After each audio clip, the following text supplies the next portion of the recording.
여러분 안녕하세요. 최근 금토일 인기 드라마 JTBC의 재벌집 막내 아들에서 이 순양그룹 회장이 미래 먹거리는 반도체다 뭐 이런 얘기를 했습니다. 이것이 이제 뭐 삼성그룹의 창업자인 이병철 회장 얘기 아니냐 뭐 이런 얘기들이 많이 나오고 있습니다. 이 원작자인 상경 작가도 그런 얘기를 한 적이 있죠. 뭐 삼성가를 모델로 한 건 맞다. 또 현대도 모델로 했고 여러 그룹의 그런 것들을 모델로 했다라고 뭐 얘기를 했습니다. 일단 이 반도체 부분은 뭐 삼성을 모델로 했다고 봐야 되겠죠. 이걸 계기로 삼성의 반도체의 역사에 대해서 한번 알아보겠습니다. 삼성은 왜 반도체를 시작했는가 하는 부분. 우리가 이제 삼성 반도체가 세계 1위다 라는 부분은 뭐 잘 알고 계시지만 메모리 반도체 분야에서 어떻게 해서 삼성이 반도체 산업을 처음 시작하게 됐는지 이런 부분에 대해서는 잘 안 알려져 있는 것 같습니다. 오늘은 그 스토리를 좀 말씀드릴까 합니다.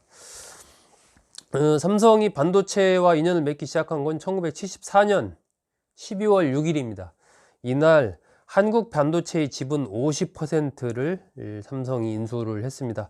이 한국 반도체는 칩 설계 또 와이퍼 생산 라인 갖춘 최초의 반도체 공장이었습니다. 이 서울대를 나온 강기동 박사와 미국인이 합작으로 세운 그런 회사였는데 이것을 삼성이 인수한 것이 74년 12월 6일이었습니다. 그리고 나머지 이제 50%의 지분이 또 있지 않습니까? 이것을 인수한 건 1978년 입니다. 뭐 이때부터 이제 조금 삼성이 본격적으로 한번 반도체 부분에 대해서 좀 해보자 뭐 이런 생각을 했다라고 할 수 있겠죠. 당시에 사명을 이때부터 삼성 반도체로 바꿉니다. 이건희 회장의 배우자인 홍나희 여사는 이와 관련해서 이렇게 얘기한 적이 있습니다. 이병철, 이건희, 홍진기의 합작품이다. 삼성의 반도체 진출은 이렇게 얘기를 했습니다. 이병철 회장이 일본에서 반도체 얘기를 듣고 홍진기 전 회장에게 검토해보라고 지시를 했고 홍진기 회장이 반도체 공부를 열심히 했고 이건희 회장에게 자네도 이 공부를 해보라, 공부를 해둬라 뭐 이렇게 얘기를 했다라는 거죠. 이것이 이제 이 중앙일보 김영희 전 대기자가 쓴 책에 이런 내용들이 나옵니다. 이 삼성 반도체를 어쨌든 출범을 시켰는데 이게 뭐 금방 돈을 벌고 이런 게 아닙니다. 계속해서 돈을 거기에 이제 투자를 하게 되죠. 까먹게 됩니다. 트랜지스터, IC 이런 것들을 계속 생산을 했는데 돈을 벌기는커녕 자본까지 잠식되는 이런 상황이 이어지게 됩니다. 당시 뭐 직원이 거의 1000명 정도였다라고 그렇게 좀 하네요. 그러다가 이제 1979년 말에 이것이 삼성전자 반도체 사업부로 흡수가 됩니다. 그러면서 이제 삼성전자 TV 생산부라든지 사업부의 인력들이 이쪽 반도체 사업부로 또 많이 또 오게 되죠. 이러면서 조금 더 사업이 본격화하게 됩니다. 김광호 전 삼성전자 부회장은 이렇게 또 밝힌 적이 있습니다. 1979년 9월부터 본격 반도체 사업을 시작했다. 일본의 반도체 기술자들을 초청해 교육받기 시작한 것도 이때부터다. 이렇게 얘기를 합니다. 반도체 사업을 해야 되겠다라고 결단을 내린 것은 이병철 회장이고 홍진기 회장은 그 내린 결단을 어떻게 이제 실현할 것인가에 관련된 여러 가지 조언을 했다라고 증언을 하고 있습니다. 이 적자를 거듭하던 삼성전자 반도체 사업부는 1980년 3월 이 삼성전자가 경북 구미에 있는 한국전자통신을 인수하면서 새로운 전환기를 맞게 됩니다. 당시에 이제 한국전자통신은 한국통신의 전화 교환기를 납품하던 그런 회사였는데 이 전화 교환기 납품을 통해서 돈을 많이 벌었습니다. 그 많이 벌은 돈을 가지고 이 반도체 개발하는 쪽에 이제 쏟아붓게 되는 거죠. 1982년 10월에 반도체 사업부가 한국전자통신으로 이관이 되게 됩니다. 이 수익을 기반으로 해서 반도체 사업을 펼치게 되는 거죠. 이병철 회장이 반도체 공장을 세우기로 하고 경기도 이천을 둘러보기 시작한 것도 대략 이즈음입니다. 그리고 나서 83년 3월 15일 도쿄 선언을 하게 되죠. 삼성이 메모리 반도체 사업에 진출한다라는 선언을 이때 하게 되는 거죠. 이병철 회장이 도쿄에 머물다가 홍진기 회장한테 하기로 했으니까 준비해라라고 얘기한 건 2월 8일입니다. 삼성에서 공식적으로 대내외에 선포를 한 것이 3월 15일입니다. 83년 9월 달에 기흥 공장이 착공했고 12월에는 부천 공장에서 64 KD램 개발에 성공을 하게 됩니다. 1987년 기준으로 한 해만, 그 당시 87년 한 해만 500억 원 정도의 적자를 보게 됩니다. 누적 적자로 치면 한 1,400억 정도 적자를 보게 되는 거죠. 이병철 회장이 1987년에 세상을 떠났으니까 세상을 떠나기 전까지는 이 반도체가 계속 적자를 보는 상황에서 세상을 떠나게 됩니다.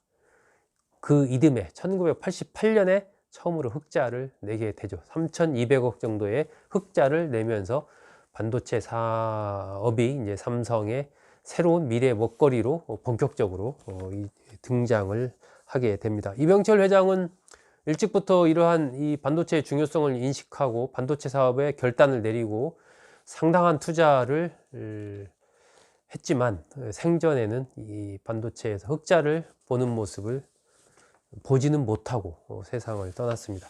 그렇다면 이러한 이병철 회장의 결단, 삼성의 반도체 진출과 관련해서 이병철 회장의 자서전, 호암 자전에서는 뭐라고 얘기를 하고 있는지 한번 압축적으로 제가 요약해서 말씀을 드리겠습니다. 이렇게 이병철 회장은 얘기를 했습니다. 막대한 투자, 기술 혁신 주기가 짧은 반도체 생산에는 많은 위험이 따른다. 그 위험을 뛰어넘어 성공을 쟁취해야 삼성의 내일이 열린다고 나는 확신한다. 73세 때의 결단이었지만 그 경위가 있다. 그러면서 얘기를 합니다. 1980년에 일본 도쿄에 체류를 할 때 일본의 지인이 찾아와서 일본이 반도체 등 첨단 기술 산업에 집중하고 있는 상황을 얘기를 하면서 한국도 관심을 가져야 한다. 한국은 어떠냐? 이렇게 이제 물어봤다라는 거죠. 그러면서 이제 관심을 좀 가지게 됐고, 2년 뒤인 1982년, 21년 만에 이병철 회장이 미국을 방문합니다. 미국을 방문했을 때 미국이 고난을 겪는 현장을 보게 되는 거죠. 어떤 소련과의 경쟁에서 이기지도 못하고 또 여러 가지 이제 경기는 침체되고 있고 이러면서 막 헤매는 그런 모습을 보게 됩니다. 그리고 당시에 일본 반도체가 미국 시장을 제패하고 있는 그런 모습을 보게 되면서 이제 반도체가 미래의 먹거리구나 이런 판단을 하게 되는 거죠. 또 이병철 회장은 이렇게 얘기를 합니다. 그러면서 현 단계는 산업의 쌀이며 21세기를 개척할 산업혁신의 핵인 반도체를 개발하는 것이라고 판단했다. 삼성은 새로운 사업을 선택할 때 세 가지 기준을 가지고 선택을 한다. 첫 번째, 국가적 필요성이 무엇이냐. 두 번째, 국민의 이해가 어떻게 되느냐. 세 번째, 세계 시장에서 경쟁할 수 있는가 였다. 그런 뒤에 1982년 5월 전혀 가능성이 없는 것은 아니라는 것을 알았다. 정부의 적극적인 뒷받침만 있으면 성공 가능성이 있다는 결론을 얻었다라고 얘기를 합니다. 그런 뒤에 아까도 말씀드린 대로 83년 3월 15일 삼성이 메모리 반도체에 진출하겠다라고 선언을 하는 거죠. 1년간에 걸친 철저한 기초조사와 밤낮을 가르지 않는 연구, 검토 끝에 내린 참으로 힘겨운 결단이었다라고 이병철 회장은 얘기를 했습니다. 84년 3월 말까지 64 KD램을 양산키로 하고 그걸 역산해서 계획을 세워서 그대로 하나하나 추진해 갑니다. 각자의 역할을 나눠 주게 되고 첨단 기술을 미국의 이 마이크론이랑 일본의 샤프사에서 도입을 하게 됩니다. 기흥 공장의 부지는 당초에 정부 특정 용지로 예정돼 있었는데 반도체 산업의 중요성을 정부가 인식하게 돼서 삼성 반도체가 사용하도록 특별한 양해가 있었다라고 이병철 회장은 호암자전에 기록을 합니다. 정부의 또 전폭적인 지원이 있었다라는 얘기죠. 84년 5월 7일 기흥 공장이 준공되게 되고 미국, 일본에 이은 세 번째 반도체 생산국이 됩니다. 그러면서 10년 만인 1993년 메모리 반도체 세계 1위에 올라가면서 이른바 삼성의 반도체 신화가 시작이 되게 됩니다. 83년도 3월 달에 이 반도체 진출을 선언한 그 내용, 왜 우리는 반도체 산업을 해야 하는가라는 제목으로 선언을 했습니다. 뭐 간단히 핵심만 한번 보겠습니다. 삼성은 자원이 거의 없는 우리의 자연적 조건에 적합하면서 부가가치가 높고 고도의 기술을 요하는 제품의 개발이 요구되고 있음을 인식하고 있다. 그것만이 현재의 어려움을 타개하고 제2의 도약을 기할 수 있는 유일한 길이라고 확신하여 첨단 반도체 산업을 적극 추진키로 했다. 우리 민족 특유의 강인한 정신력과 창조성을 바탕으로 추진하고자 한다. 이런 내용의 선언을 하게 됩니다.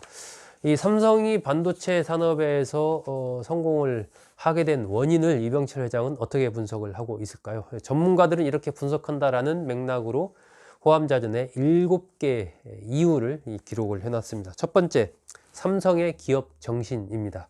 두 번째는 부청 공장에서 10여 년 동안의 경험과 인력이 축적된 것이 또 중요했다, 이렇게 얘기를 합니다. 세 번째, 당시 세계 경제가 또 호황기를 맞아서 마침 반도체 산업이 좀 활황을 할 수 있는 조건이 됐다라는 거죠. 네 번째, 최신 최고 최염가 시설을 설치했다라는 겁니다. 다섯 번째는 재미, 한국인 박사 등 고급 인력들을 유치할 수 있었다라는 것이고, 여섯 번째, 근면한 노동력을 확보해서 훈련시킬 수 있었다라고 얘기를 합니다. 마지막 일곱 번째, 적합한 부지를 선정을 했다라는 거. 하나가 더 있네요. 금융기관의 이해와 협력이 있었다.